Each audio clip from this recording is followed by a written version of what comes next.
I think we've learned a lot during the last past days, but we agree that there's still a lot of unanswered questions. So there's still this hypothesis: is there hypercellulation due to enzyme activity reduction? What is the role of these so-called rimmed vacuoles?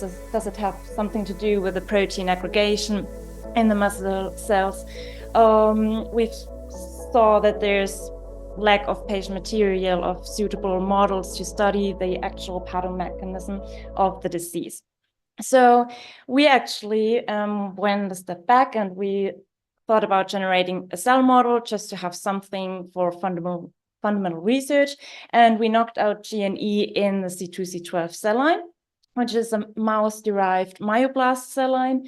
And well, this is just a brief picture of how those cells were generated. We used the CRISPR-Cas technology to knock out GNE and selected single cell clones, and that was quite successful. So I have the wild type cells and 2 single cell clones, where here you can see they lack the GNE protein in the Western blot analysis. So what's the general phenotype of these cells? Maybe very briefly, we keep the cells in a myoblast stage in cell culture, and you can induce the differentiation process so that they will form myotubes. This works really nicely in the wild type cells. So you can see in the Western blot, there's an increase of the myogenic marker myosin heavy chain over a period of 7 days. And you can see in the micrographs that they form these myotubes. However, when we knock out the GNE gene, then this process is completely prohibited. So they seem to have a problem with differentiation. I think also Dirk Lefebvre mentioned that briefly earlier today. That was quite interesting. Then I was interested, okay, what happens to the glycan structures if you take away one of the major compounds, the sialic acid, in the cells? So I actually did some glycomic analysis. And so you see on the left side, there's the wild type profile or part of it. And on the right side, there's the GNE knockout myoblasts.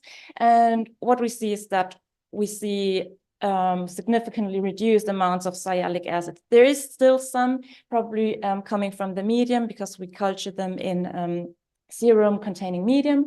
But what we also see is that there's an increase in, well, I'll try again. These epitope of the terminal galactose, so the gal-alpha-gal epitope, meaning that the glycan structure is terminated by an additional galactose instead of the sialic acid. However, this is uniquely for the mouse cells. We do not find this in a human setting. So this is, again, the problem of the transferability of the mouse model to the human setting.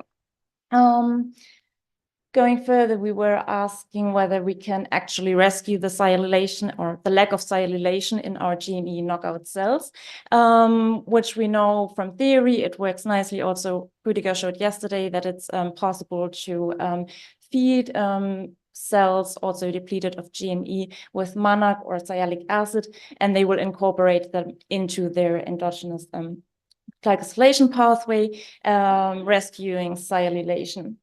But to our surprise, actually, it didn't work in our myoblast cells. So when you see here, those cells were treated with 5 millimolar of MANAC, which is quite a high dose, and for 8 days, actually. But we do not see any rescue in cellulation, which was quite surprising to us. However, we see that if we treat them with sialic acid, new AC, then it actually works. So this is kind of a big contrast to all the other tissue cells that we've tested before. That was quite astonishing. So I also was wondering what's going on in these cells to get a better idea of what's going on mechanistically. So we did whole proteome analysis, and I did this pathway enrichment analysis. And here we found some interesting pathways like the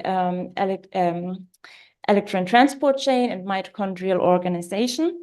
And I then did some seahorse analysis. So that is the metabolic analysis of the cells, measuring the oxygen consumption rate of the cells. And we see that the GNE knockout clone performs poorly compared to the wild type cells. And we can use the data to actually calculate some parameters like the ATP production or the basal glycolysis. And we actually do see that ATP production is reduced in the GNE knockout cells. And also we heard a talk earlier today from David Widget, thanks, seeing that they found some acids in the urine samples, I guess. So it also hints towards maybe a mitochondrial dysfunction actually in those cells, which is quite interesting. Alongside with that, we also see a tremendous increase in reactive oxygen species in the GNE knockout cells compared to the wild type. Yeah, so there seems to be some metabolic alterations in the cells, which might be quite interesting to follow up for just a better understanding of the pathomechanism. And the take-home messages, very briefly. So we saw that knocking out GNE and myoblasts leads to a lack of differentiation. So it might actually cause problems in muscle regeneration or satellite cells in a physiological setting. We saw that, again, the mouse really differs a lot from the human setting in terms of glycosylation patterns. To our surprise, the monarch didn't have any effect on our myoblast model. So this is quite interesting. And we saw the metabolic alterations. And with that, I'm done. And thank you for your attention.